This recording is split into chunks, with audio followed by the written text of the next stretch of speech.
Hello everyone, welcome to Med Easy. My name is Mandvi Dubey. तो आज हमारे पास जो नोटिफिकेशन आया है वो इंडियन स्पेस रिसर्च ऑर्गेनाइजेशन की तरफ से आया है, जो कि department of space under government of India work करती है। यहाँ पर जो इन्होंने रिक्रूटमेंट निकाली है वो वेरियस पोस्ट्स के लिए निकाली है। इसमें से कुछ vacancies engineering graduates even diploma holders के लिए भी दी गई हैं। यहाँ पर जो ये रिक्रूटमेंट निकालेगा वो medical officer SD, SC scientist, engineer SC, technician assistant, scientific assistant, technician भी, ड्राफ्ट्समैन भी, असिस्टेंट राजभाषा के लिए निकाली गई हैं। यहाँ पर अगर हम बात करें तो काफ़ी सारे पोस्ट दी गई हैं, जिसमें अगर आपकी कोई नोन पर्सन है तो आप उन्हें शेयर कर सकते हैं इन्फॉर्मेशन।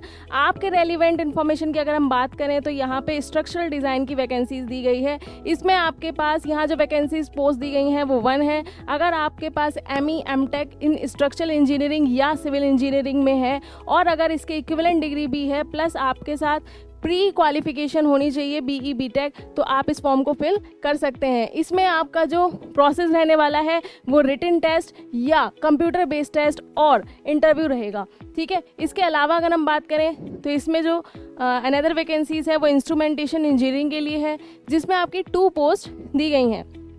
ME MTech इसमें इंस्ट्रूमेंटेशन इंजीनियरिंग या उसके इक्विवेलेंट कोई क्वालिफिकेशन हो प्लस प्री BTech होना चाहिए BE। रिटन टेस्ट यहाँ भी सेम प्रोसेस, सिलेक्शन प्रोसेस रहने वाला है और सेम ही क्वालिफिकेशन मांगेगा इन योर इक्विवेलेंट डिग्री। यहाँ पर अगर हम बात करें तो सेफ्टी रिलायबिलिटी इंजीनियरिंग में भी है, इसमें भी आपकी 1 वैकेंसी दे रखी है। सेम आपका ME MTech मांगा गया है सेफ्टी रिलायबिलिटी और इंजीनियरिंग में, सेम सिलेक्शन प्रोसेस रहने वाला है। यहाँ भी industry production, industrial management, industrial engineering में भी निकला हुआ है। यहाँ पर जो आपके पोस्ट हैं वो 3 पोस्ट दी गई हैं और आपका क्वालिफिकेशन भी सेम ही मांगा गया है, ME MTech industrial production, industrial management, industrial engineering में, और सिलेक्शन प्रोसेस भी सेम रहने वाला है।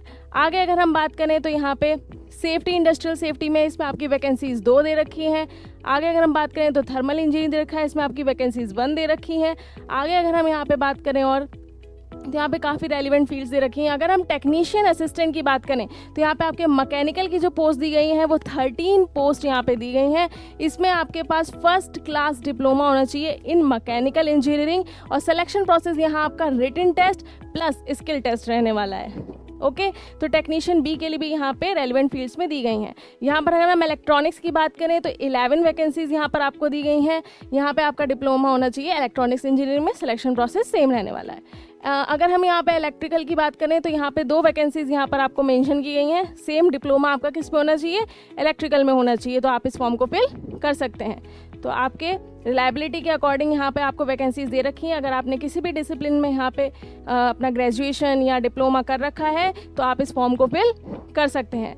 इसरो में काम करने एक रेपुटेड जॉब हो जाती है। इसरो में काफ़ी सारी फैसिलिटीज़ भी होती हैं और इसरो अपना एग्ज़ाम हर साल कराता है। यहाँ पर अगर हम बात करें तो यहाँ पे अलग अलग पोस्ट के लिए अलग अलग वैकेंसीज दे रखी हैं। ओके यहाँ पर अगर हम बात करेंगे, यहाँ पे काफ़ी सारे पोस्ट में वैकेंसीज यहाँ पे हैं। यहाँ पर अगर हम आगे बढ़े तो साइंटिस्ट इंजीनियर की भी वैकेंसीज दे रखी है। साइंटिस्ट इंजीनियर SC की बात करें तो यहाँ आपके पास ME MTech होना चाहिए प्लस रिक्वायरमेंट दी गई है कि मिनिमम 60% एग्रीगेट होना चाहिए आपका, या 6.5 CGP होनी चाहिए प्लस आपकी प्री क्वालिफिकेशन होना चाहिए। अगर आपकी कोई इक्विवेलेंट डिग्री कर रखी है ME MTech के, लेकिन उसमें प्री क्वालिफिकेशन होनी चाहिए BE BTech। यहाँ पर आपकी जो एज मांगी गई है वो 18 से 30 होनी चाहिए प्लस साइंटिस्ट इंजीनियर का जो पे स्केल रहने वाला है वो लेवल 10 के अकॉर्डिंग रहने वाला है और आपकी जो बेसिक पे होगी वो 84,150 रहेगी। और आप किस पे स्लैब में आएंगे, 56,100 से 1,77,500 के पे स्लैब में आप लोग आएंगे। तो ये हमने बात करी साइंटिस्ट इंजीनियर की ऐसी की। ऐसे ही टेक्निकल असिस्टेंट में भी है। इसमें अगर आपने फर्स्ट क्लास हैं आप डिप्लोमा में 3 ईयर ड्यूरेशन वाले में तो आप इस फॉर्म को फिल करेंगे। इवन यहाँ पर आपका लेवल 7 लगेगा टेक्निकल असिस्टेंट में और आपकी जो आपका जो बेसिक पे रहेगा वो यहाँ पे 67,350 रहने वाला है। तो यहाँ पर आपके डिप्लोमा के अकॉर्डिंग यहाँ पे आपकी वैकेंसीज दे रखी हैं। इसी तरह काफ़ी सारे और भी पोस्ट दे रखे हैं, उनकी इक्विवेलेंट इनकी इन्फॉर्मेशन दे रखी है। अगर हम एजुकेशन क्वालिफिकेशन की बात करें तो वो मैंने आपको आपके रेलिवेंट फील्ड के अकॉर्डिंग वहाँ आपके पहले ही इन्फॉर्मेशन दे दी है। अब मैं यहाँ पे एज लिमिट की बात करूँ तो यहाँ रिजर्वेशन के अकॉर्डिंग रिलैक्सेशन दिया गया है। अगर हम SC ST कैंडिडेट्स की बात करें तो उनको अपर एज लिमिट में 5 इयर्स का रिलैक्सेशन दिया गया है। वहीं अगर हम OBC की बात करें तो 3 इयर्स का रिजर्वेशन दे रखा है।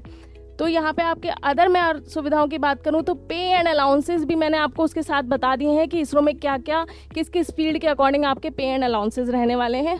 हाउ टू अप्लाई, अगर हम अप्लाई की बात करें तो आप इसकी ऑफिशियल वेबसाइट www.isro.government.in पे आप ऑफिशियल वेबसाइट है, इस पर जाके अपना एप्लीकेशन फॉर्म फिल कर सकते हैं।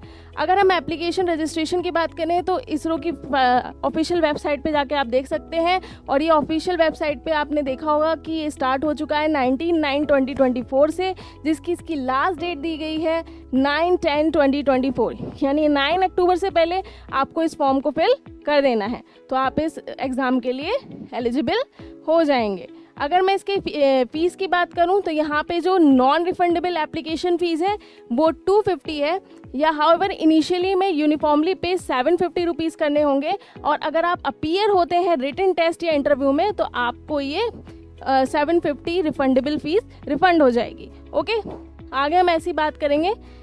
यहाँ पे बहुत सारी अलाउंसेस भी मिलते हैं इसरो की। अगर हम बात करें तो इसरो में अच्छे अच्छे अलाउंसेस मिल जाते हैं, तो आप इस एग्ज़ाम को ज़रूर दें। सिलेक्शन प्रोसेस की अगर मैं यहाँ पे बात करूँ तो साइंटिस्ट इंजीनियर के लिए मैंने आपको बता ही दिया था। साइंटिस्ट इंजीनियर के लिए जो पोस्ट कोड 4 से 9 तक था, वहाँ पे आपका रिटन टेस्ट प्लस इंटरव्यू होगा। टेक्निकल असिस्टेंट के लिए जिसका पोस्ट कोड 10-13 था, written test plus skill test होगा। साइंटिफिक असिस्टेंट जिसका पोस्ट कोड 14 था, उसमें आपका written test plus skill test रहने वाला है। तो यहाँ पर आपका ऐसे सिलेक्शन प्रोसेस रहने वाला है, तो इसीलिए आप इस एग्ज़ाम की तैयारी कर सकते हैं।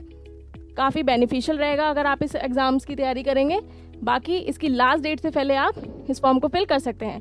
इसमें अगर मैं एग्ज़ाम सेंटर की बात करूं तो यहाँ एग्ज़ाम सेंटर के आपको चॉइसेस मिल जाएंगे।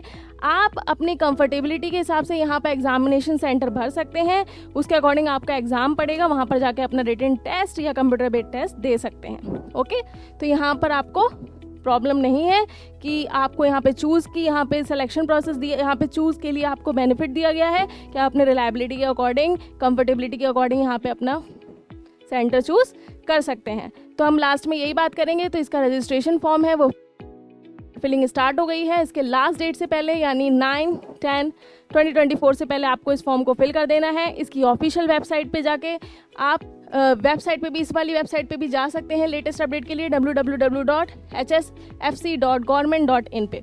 Okay, if you have any doubt please do comment in the comment box और अपनी तैयारी को जारी रखिए। Thank you so much, take care, stay tuned.